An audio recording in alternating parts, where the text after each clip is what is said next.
21 رمضان المبارک کو سیدنا علی المرتضیٰ رضی اللہ تعالیٰ عنہ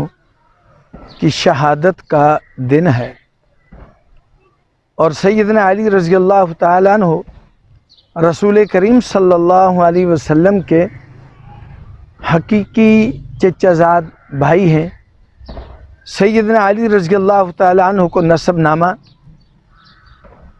حضرت عبد المطلب پر جا کر مل جاتا ہے، اس طرح کہ علی بن ابی طالب بن عبد المطلب بن ہاشم بن عبد مناف بن قصی بن کلاب بن مرہ بن کعب بن لوئی بن غالب بن فہر بن مالک بن نضر بن کنانہ، یہاں تک نسب نامہ وہ ہے جس میں انساب کے ماہرین کا کوئی اختلاف نہیں۔ اس کے بعد گائے بگائے بہت سی جگہوں پر علماء انساب نے جرح فرمائی ہے۔ سیدنا علی رضی اللہ تعالیٰ عنہ رسول کریم صلی اللہ علیہ وسلم کے سگے چچا زاد بھائی تھے۔ حضور نبی کریم صلی اللہ علیہ وسلم کے والد محترم حضرت عبداللہ بن عبد المطلب، یہ حضرت عبداللہ بن عبد المطلب اور حضرت عبد مناف جن کو ابو طالب کے نام سے زیادہ مشہور ہیں، اور حضرت زبیر بن عبد المطلب،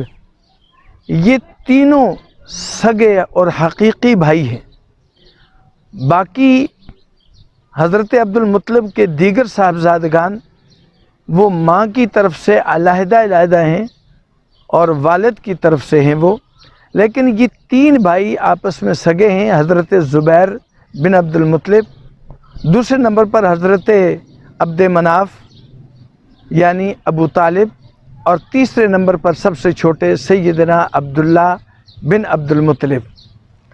رسول کریم صلی اللہ علیہ وسلم کی کفالت، رسول کریم صلی اللہ علیہ وسلم کی کفالت تو عبد المطلب نے فرمائی۔ آپ کی والدہ کی دنیا سے رخصت ہونے کے بعد،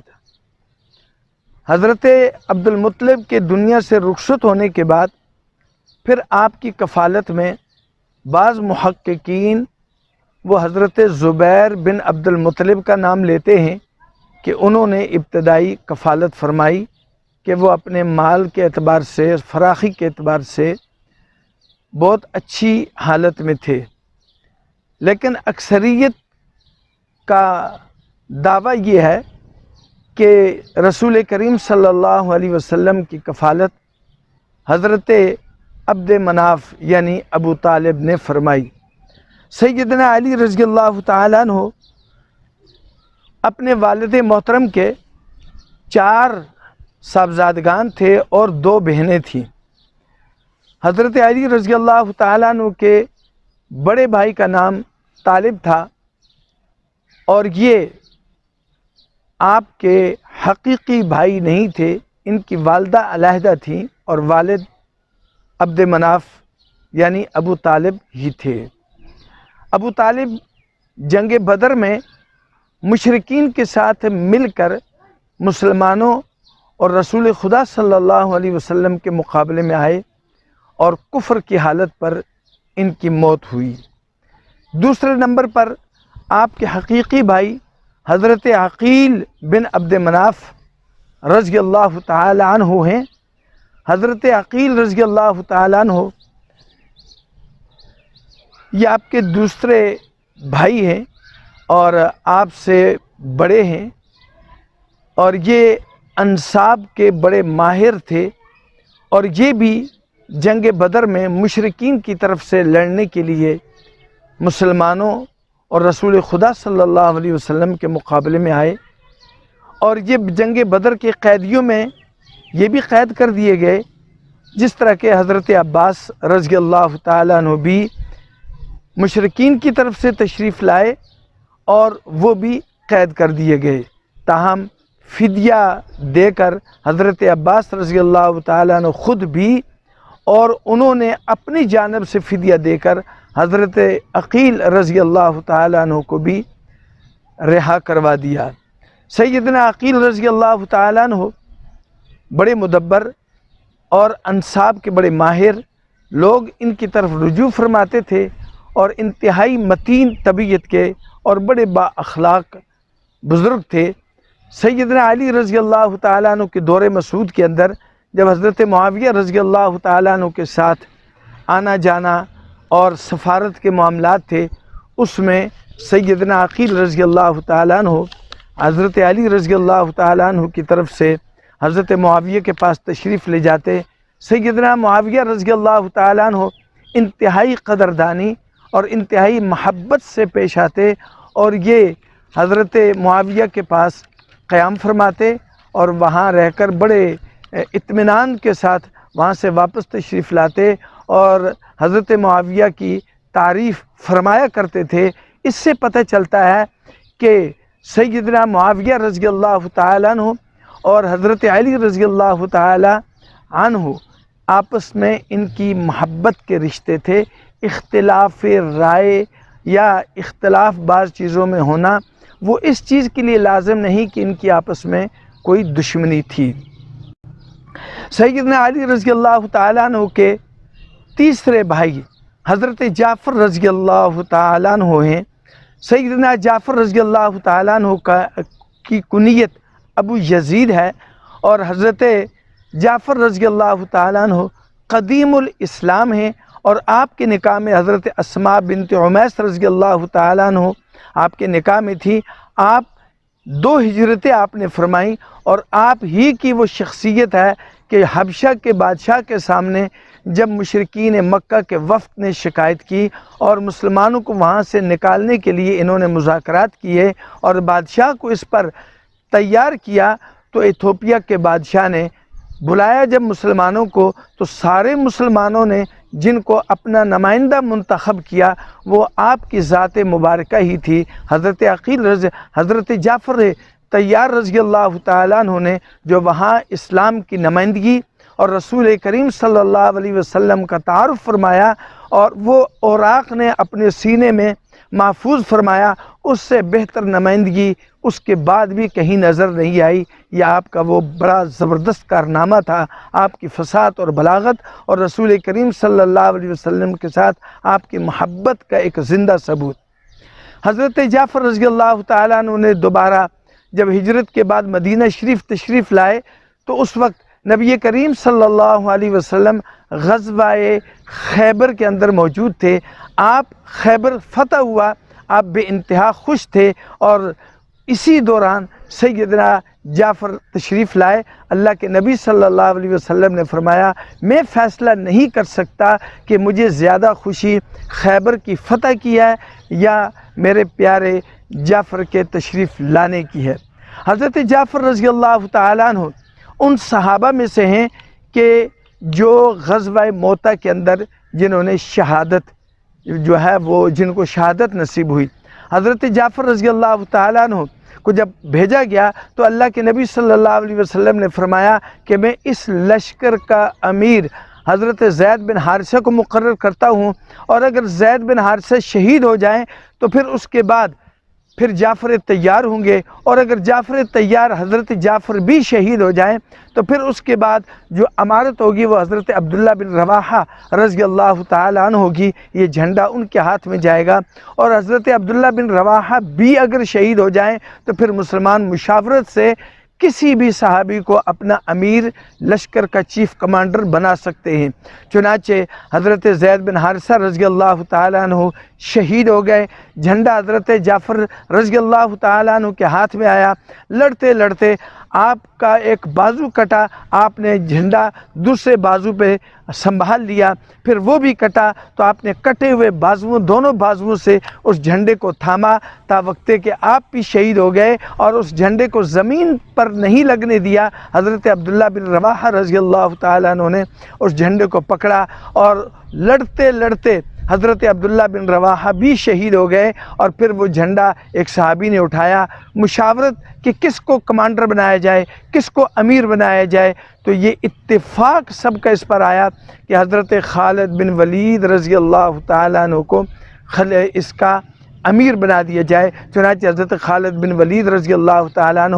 امیر بنائے گئے۔ یہ علاقہ موتا کا میدان یہ اردن کے نواح میں سٹی اردن سے تقریباً 70 کلومیٹر کے لگ بھگ یہ دور ہے۔ میری یہ گناہگار آنکھیں حضرت جعفر طیار رضی اللہ تعالیٰ عنہ کی مبارک قبر پر ان کی زیارت بھی کی۔ حضرت زید بن حارثہ اور حضرت عبداللہ بن رواحہ اور حضرت ابو عبیدہ بن جراح رضی اللہ تعالیٰ عنہ ان کی مبارک قبور وہاں موجود ہیں، اور وہ اس کی گواہی دے رہی ہیں کہ ہم نے اسلام کو سینچا اپنے خون دے کر، اور اس اسلام کی حفاظت اب آنے والے مسلمانوں کے ذمہ داری ہے۔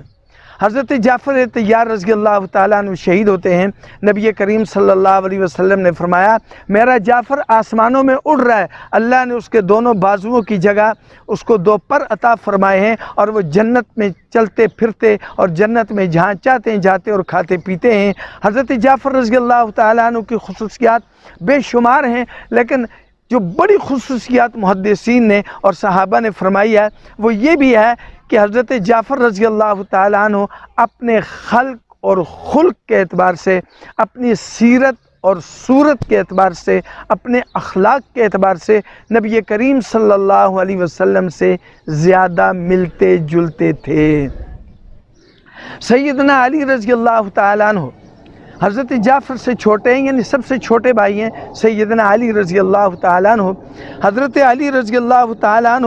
نبی کریم صلی اللہ علیہ وسلم کی اعلان نبوت سے 10 یا 9 سال پہلے پیدا ہوئے۔ سیدنا علی رضی اللہ تعالیٰ عنہ کی پیدائش محققین، انساب کے ماہرین اور تاریخ دان وہ لکھتے ہیں کہ حضرت علی رضی اللہ تعالیٰ عنہ ولد فی شعب بنی ہاشم،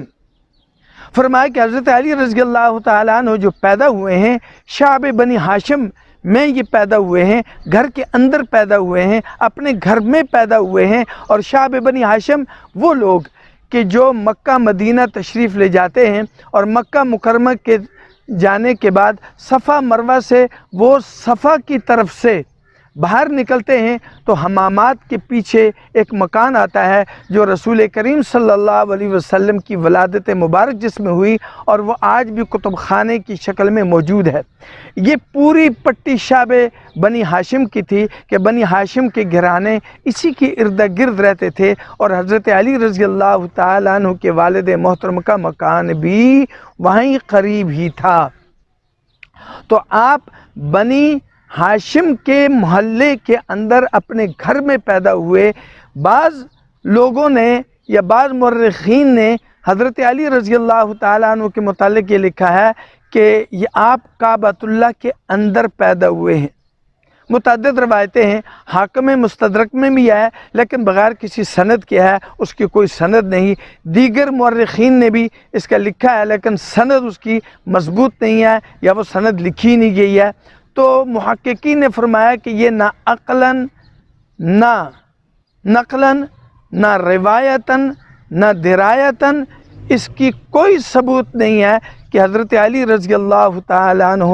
یہ بیت اللہ شریف کے اندر پیدا ہوئے ہیں۔ ایک بات۔ دوسری بات یہ ہے کہ اگر یہ کوئی شرف کا معاملہ ہوتا، بیت اللہ شریف کے اندر پیدا ہونا اگر یہ باعث شرف ہوتا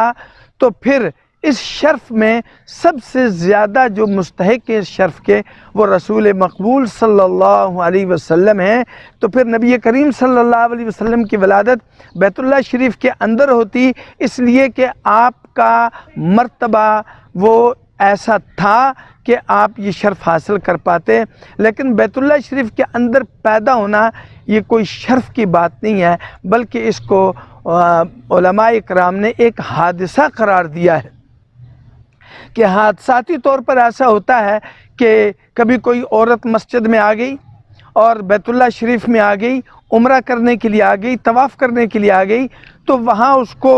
اچانک طبیعت بگڑ گئی اور وہ سنبھلنے نہیں پائی، تو وہاں ایک ولادت کا کیس آ گیا۔ تو یہ ہوتا رہتا ہے، تو یہ کوئی شرف کا مسئلہ نہیں ہے۔ اگر یہ شرف ہے تو پھر اس میں روایات میں حضرت خدیجۃ الکبریٰ رضی اللہ تعالی عنہا کے بھتیجے حضرت حکیم بن حزام رضی اللہ تعالیٰ عنہ،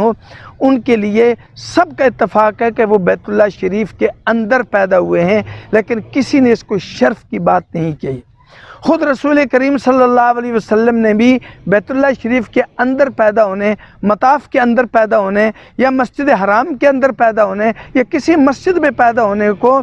شرف کا باعث قرار نہیں دیا، اس لیے کہ بیت اللہ شریف، مساجد یہ عبادت گاہیں ہیں، یہ میٹرنٹی ہوم نہیں ہیں۔ ہاں، یہ بات آپ کہہ سکتے ہیں کہ زمانہ جاہلیت میں بیت اللہ شریف کے اندر 360 بت رکھے ہوتے تھے، تو جس طرح آج کل بھی بعض مستورات جاتی ہیں اور ان کا اپنا اپنا ایک مائنڈ ہوتا ہے، کوئی بتوں کے لیے، کوئی کس کے لیے، کوئی کسی مزار پہ چلی جاتی ہیں، تو اسی طریقے سے اگر وہ مان لیا جائے، اگر وہ تشریف لائی بھی ہیں تو پھر ممکن ہے کہ وہ کسی بت سے کوئی حاجت روائی، کوئی مشکل کشائی، کوئی اس کی نظر و نیاز چڑھانے کے لیے اندر تشریف لے گئی ہوں اور وہاں یہ حادثہ پیش آ گیا ہو، تو یہ ایک قرین قیاس ہو سکتا ہے، لیکن یہ شرف کی بات پھر بھی نہیں ہو سکتی۔ حضرت علی رضی اللہ تعالیٰ عنہ کے والد محترم کا تو نسب نامہ آپ نے پڑھ لیا، لیکن سیدنا علی رضی اللہ تعالیٰ عنہ نجیب الطرفین تھے۔ آپ کے والد بھی ہاشمی تھے اور آپ کی والدہ محترمہ بھی ہاشمی تھی، اور آپ کی والدہ محترمہ کا اسم گرامی فاطمہ بنت اسد بن ہاشم، آپ ہاشمیہ تھی اور آپ نجیب الطرفین ہیں۔ عجیب اتفاق یہ ہے کہ سیدنا علی رضی اللہ تعالیٰ عنہ کی اہلیہ اور لخت جگر رسول صلی اللہ علیہ وسلم کا اسم گرامی بھی فاطمہ، اور حضرت علی رضی اللہ تعالیٰ عنہ کی والدہ ماجدہ فاطمہ بنت اسد الہاشمیہ، آپ کی والدہ کا نام بھی فاطمہ، اور آپ کی دادی محترمہ ان کا نام بھی فاطمہ بن عامر المخزومیہ۔ تو یہ بیوی بھی فاطمہ، آپ کی والدہ محترمہ بھی فاطمہ، یہ دونوں مسلمان یعنی بنت رسول کریم صلی اللہ علیہ وسلم بھی، اور آپ کی دادی حضرت فاطمہ بنت اسد وہ بھی مدینہ ہجرت کر، آپ کی والدہ محترمہ فاطمہ بنت اسد وہ مدینہ شریف میں ہجرت کر کے تشریف لائیں، اور ان کو اللہ رب العزت نے اسلام کا کلمہ نصیب فرمایا۔ 4 ہجری میں آپ کا انتقال ہوا، اور رسول کریم صلی اللہ علیہ وسلم خود قبر مبارک میں اترے، اور آپ نے یہ اعزاز بخشا، اور آپ نے ان کے لیے دعائیں کی، اور یہ آپ کا ایک بہت بڑا اعزاز ہے کہ آپ کی والدہ محترمہ کی قبر مبارک کے اندر خود رسول کریم صلی اللہ علیہ وسلم تدفین میں شریک تھے۔ آپ کی دادی محترمہ جو حضرت رسول خدا صلی اللہ علیہ وسلم کی دادی ہیں، ان کا بھی نام فاطمہ بنت عامر المخزومیہ تھی۔ سیدنا علی رضی اللہ تعالیٰ عنہ، جس طرح کہ یہ معلوم ہو گیا کہ آپ شعب بنی ہاشم میں پیدا ہوئے، لہذا آپ کو مولود کعبہ کہنا اور اس پر پھر فضائل کے انبار لگا دینا اور پھر اس میں نکتہ جو ہے وہ آفرینیہ کرنا، یہ ساری کی ساری چیز حقائق کے منافی ہے، اس کا حقیقت سے کوئی تعلق نہیں۔ سیدنا علی رضی اللہ تعالیٰ عنہ جب 9 اور 10 سال کے زینے پر قدم رکھتے ہیں تو رسول کریم صلی اللہ علیہ وسلم اعلان نبوت فرماتے ہیں۔ آپ کے اعلان نبوت کرنے سے پہلے نبی کریم صلی اللہ علیہ وسلم اور حضرت عباس رضی اللہ تعالیٰ عنہ کی باہمی مشاورت سے کہ ہمارے چچا ابو طالب یعنی عبد مناف وہ مالی کمزوریوں کا شکار ہیں اور تنگی کا شکار ہیں، ایسا کیوں نہ کریں کہ ہم ان کے چھوٹے 2 بیٹوں کو اپنی کفالت میں لے لیں۔ لہٰذا رسول کریم صلی اللہ علیہ وسلم نے حضرت علی کو لے لیا اپنی کفالت میں، اور حضرت عباس رضی اللہ تعالیٰ عنہ نے حضرت جعفر رضی اللہ تعالیٰ عنہ کو اپنی کفالت میں لے لیا۔ اس طرح ایک چھوٹی عمر سے حضرت علی رضی اللہ تعالیٰ عنہ نبی کریم صلی اللہ علیہ وسلم کی کفالت میں بھی رہے، اور آپ کی تعلیم تربیت اور نور نبوت کی شعاعیں کامل طور پر آپ نے اپنے جسم میں جذب کی۔ آپ کا اخلاق، آپ کا کردار، آپ کی فقاہت، آپ کی حدیث، آپ کے نبی کریم صلی اللہ علیہ وسلم کے معاملات کو شب و روز دیکھنا، آپ کے سارے اعمال کو دیکھنا، جتنا قریب سے، جتنی کم عمری سے حضرت علی رضی اللہ تعالیٰ عنہ نے آپ کا مشاہدہ کیا، اتنا کسی اور کے حصے میں نہیں آیا۔ سیدنا علی رضی اللہ تعالیٰ عنہ جب اس عمر سے آگے بڑھتے ہیں تو پھر اگلا مرحلہ جو آتا ہے وہ نبی کریم صلی اللہ علیہ وسلم کی ہجرت کا مرحلہ آتا ہے۔ حضرت علی رضی اللہ تعالیٰ عنہ یوں تو رسول کریم صلی اللہ علیہ وسلم کے ساتھ ہی رہے اور آپ کی تائید فرمائی، اور حدیث میں آتا ہے کہ نبی کریم صلی اللہ علیہ وسلم نے جب دعوت عشیرہ یعنی اپنے کنبے اور برادری اور عبد المطلب کی اولاد کو بلایا تو اس میں جب آپ نے دعوت دی تو اس دعوت کے اندر جو آپ کی تائید کرنے والے تھے تو روایات میں آتا ہے کہ چند اشخاص، عورتیں اور بچے ایسے تھے کہ جنہوں نے اولاً آپ کی دعوت پر لبیک کہا۔ ان میں آزاد مردوں میں اور ایک تاجر اور ایک بڑے مرتبے کا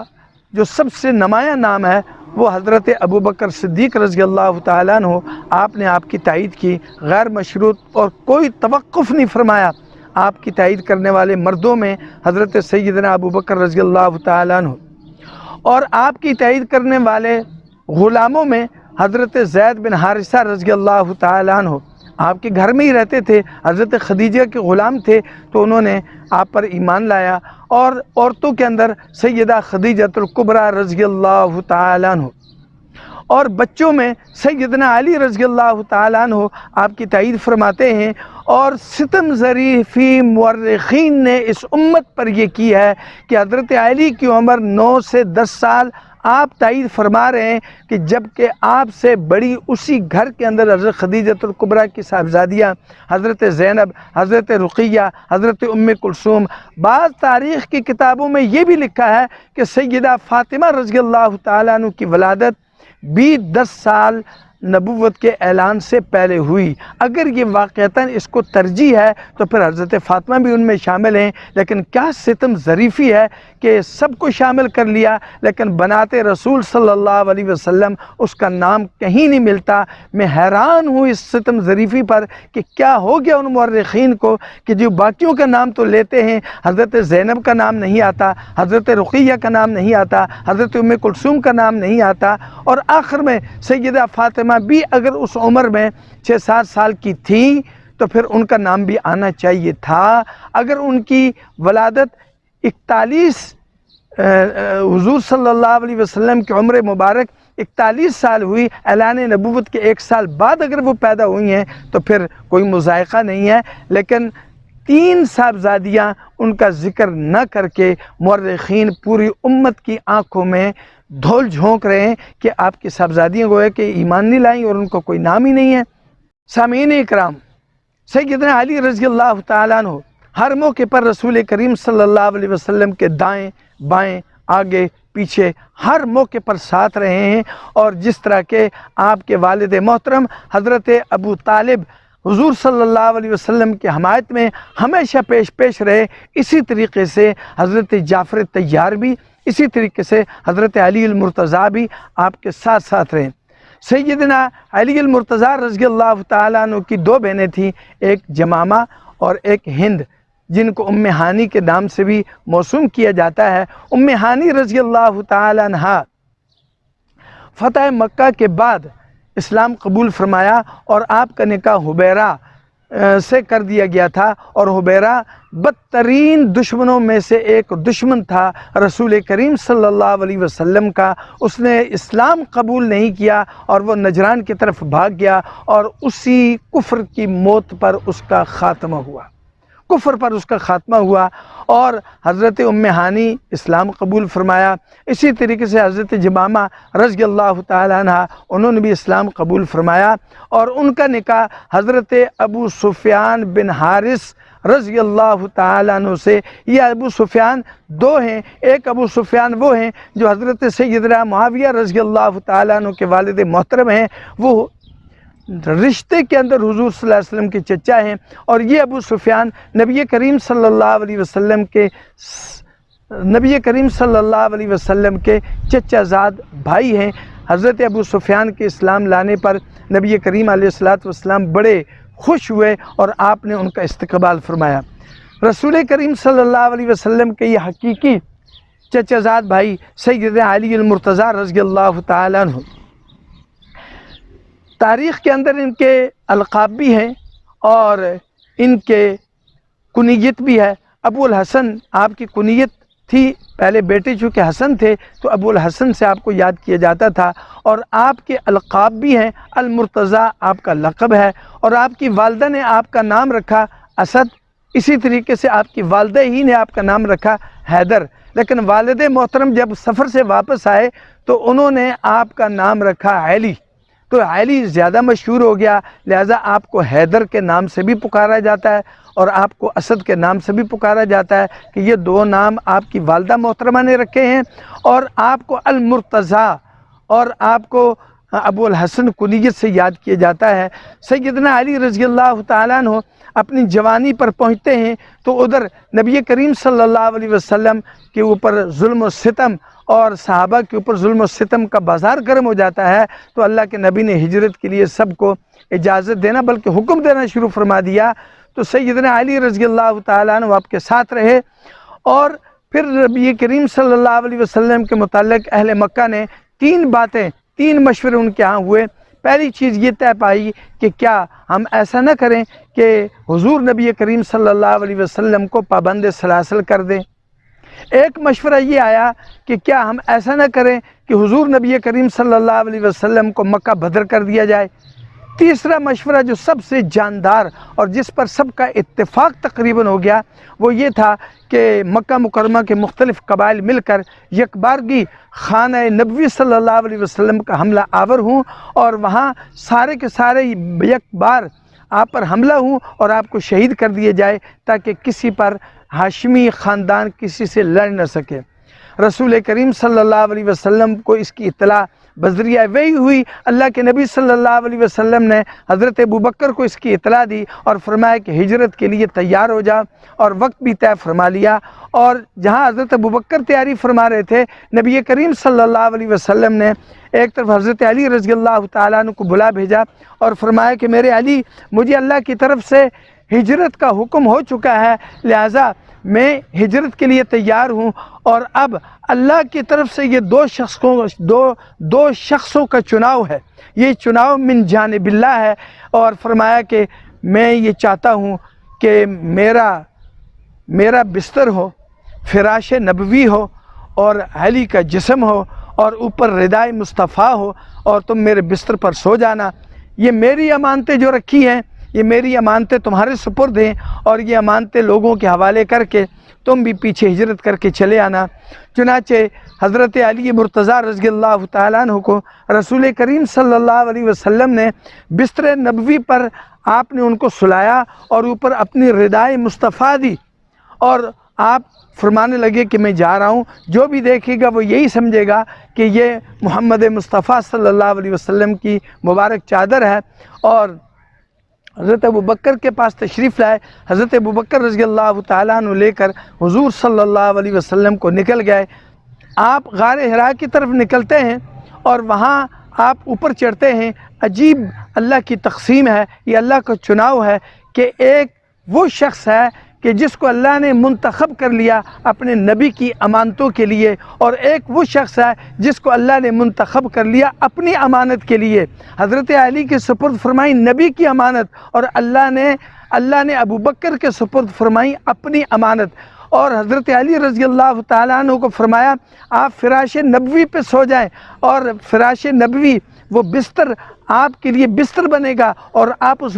بستر پر سونے والے بنیں گے، اور ردائے مصطفیٰ آپ کے اوپر ہوگی، اور آپ آرام سے یہ رہیں اور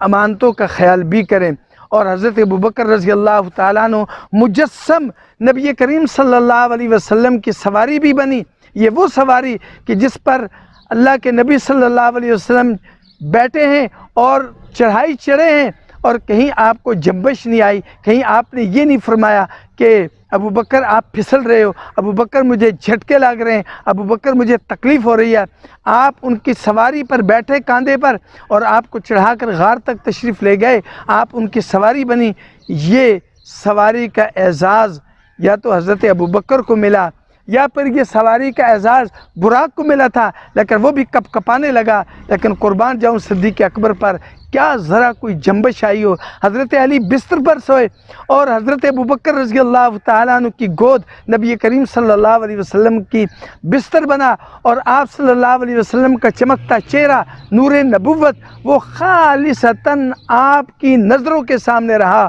اور کیا قربان جاؤں رسول کریم صلی اللہ علیہ وسلم کے لیے، جس کو اللہ نے سواری اور بستر کے لیے منتخب فرمایا کہ ان کی آنکھوں سے آنسو نکلتے ہیں اور محبوب خدا صلی اللہ علیہ وسلم کے چہرے پر پڑتے ہیں، اور ان کا مسکن محبوب خدا کا چہرہ ہے۔ اور حضرت ابوبکر رضی اللہ تعالیٰ عنہ اس میں اکیلے رخ مصطفیٰ کے زیارت فرما رہے ہیں، اور حضرت عمر نے یہی فرمایا تھا کہ ابوبکر سودا کر لو، ایک رات مجھے دے دو، میرے ساری زندگی کے اعمال تم لے لو، اور وہ اسی رات کے بارے میں تھا۔ اس کے بعد آگے مرحلہ آتا ہے حضرت علی رضی اللہ تعالیٰ عنہ کی شادی کا۔ مدینہ طیبہ میں آپ ہجرت کر کے تشریف لائے، اور آپ کے نکاح کا 2 ہجری میں آپ نے سیدہ فاطمہ رضی اللہ تعالیٰ عنہ کا نکاح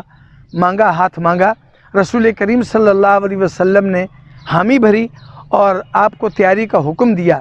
آپ کی اس تیاری کے اندر حضرت عثمان رضی اللہ تعالیٰ عنہ نے کلیدی کردار ادا فرمایا، سارے صحابہ اس میں شریک ہوئے، اللہ کے نبی صلی اللہ علیہ وسلم خود رخصت کر کے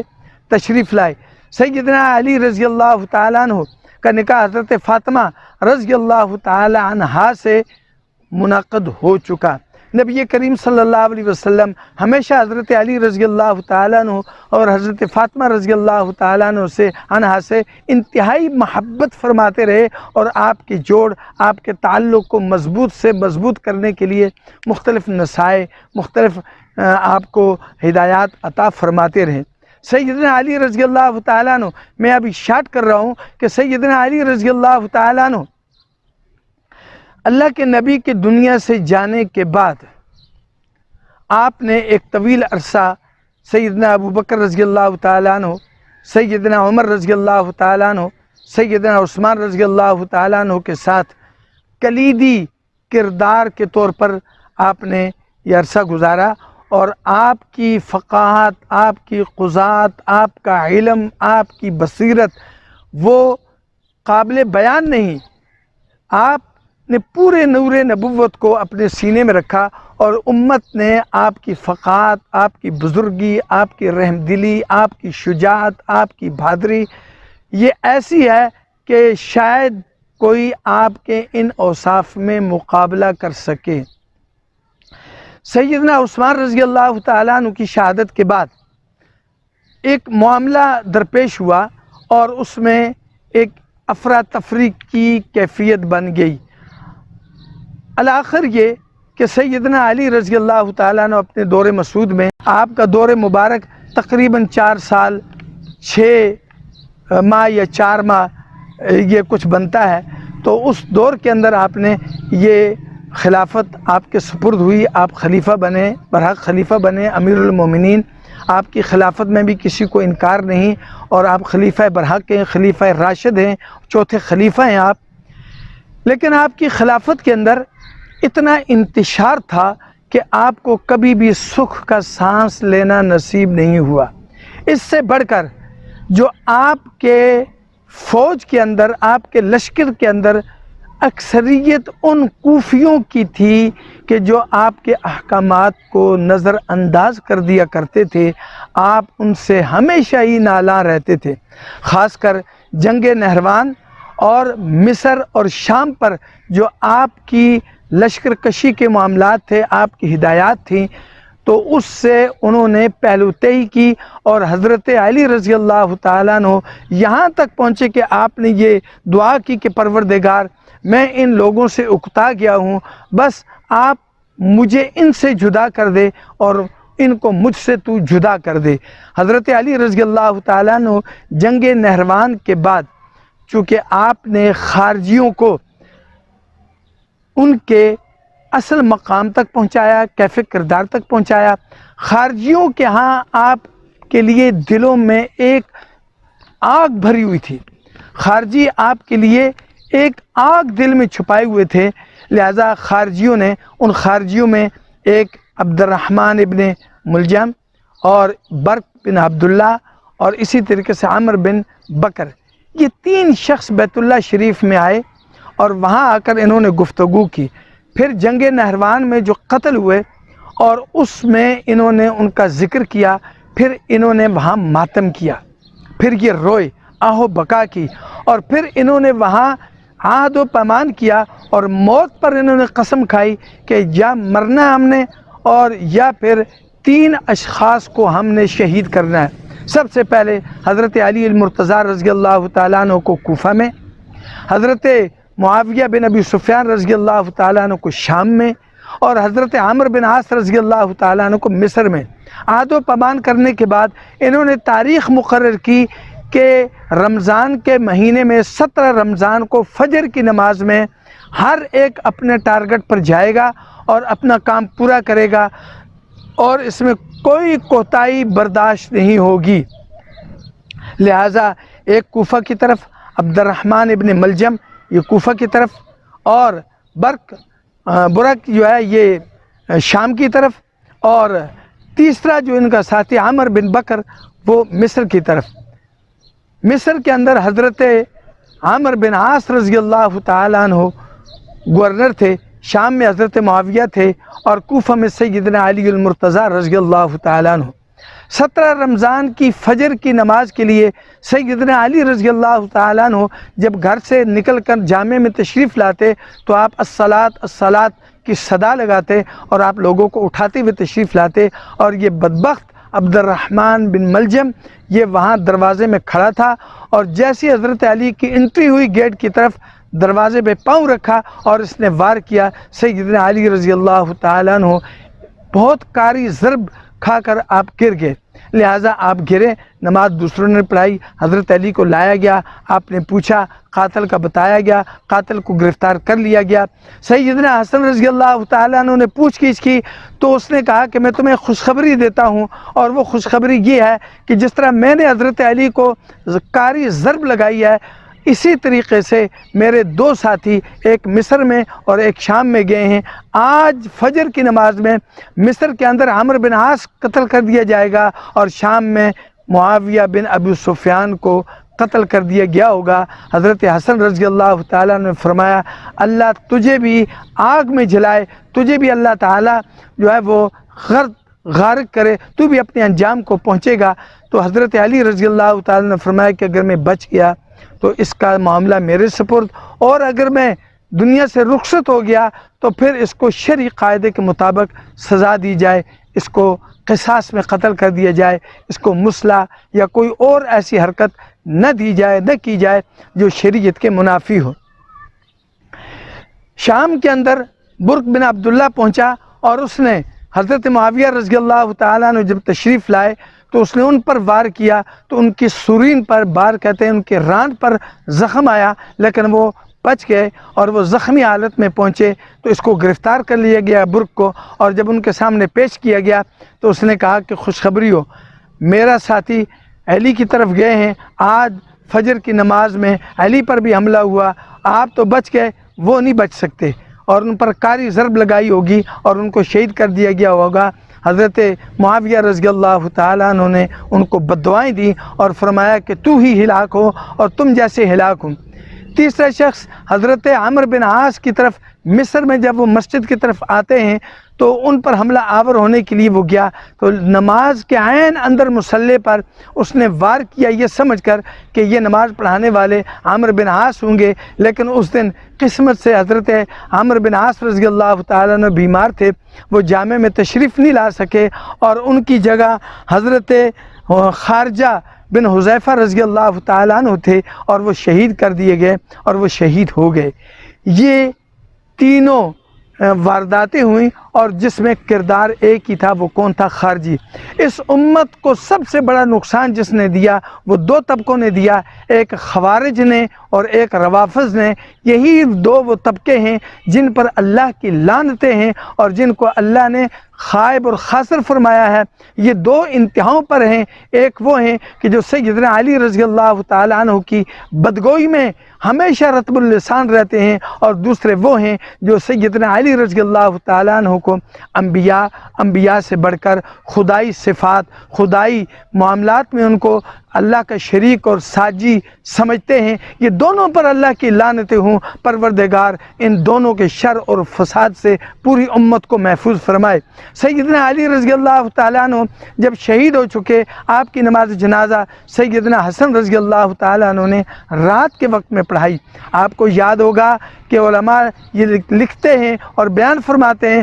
سیدہ فاطمہ الزہرا رضی اللہ تعالیٰ عنہ کا جنازہ بھی رات کو ہوا اور آپ کی تدفین بھی جنت البقیع میں رات کو ہوئی۔ سیدنا علی رضی اللہ تعالیٰ عنہ بھی رات کو آپ کا جنازہ ہوا اور رات ہی کو آپ کی تدفین کی گئی۔ یہ تدفین کہاں ہوئی؟ اس میں دو یا چار اقوال ہیں۔ پہلا قول تو یہی ہے کہ آپ جامع مسجد کے عمارت کے قریب، محل عمارت کے قریب آپ کو دفن کر دیا گیا۔ دوسرا ہے کہ آپ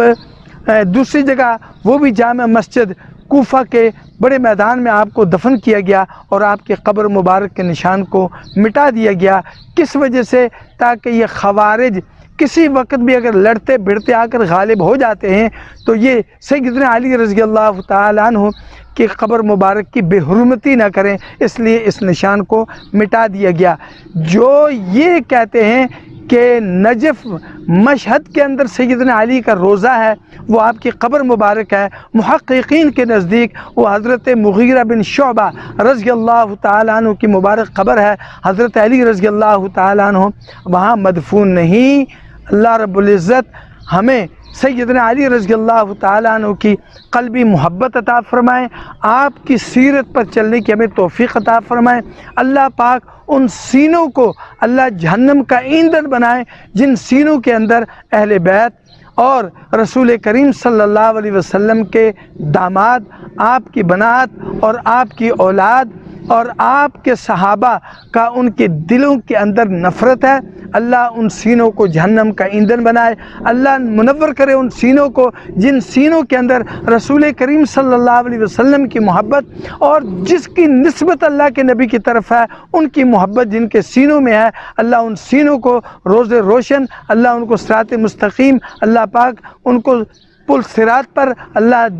آخرت میں ان کو سرخرو فرمائے۔ وما علینا الا البلاغ۔ کتنے منٹ ہو گیا بھائی؟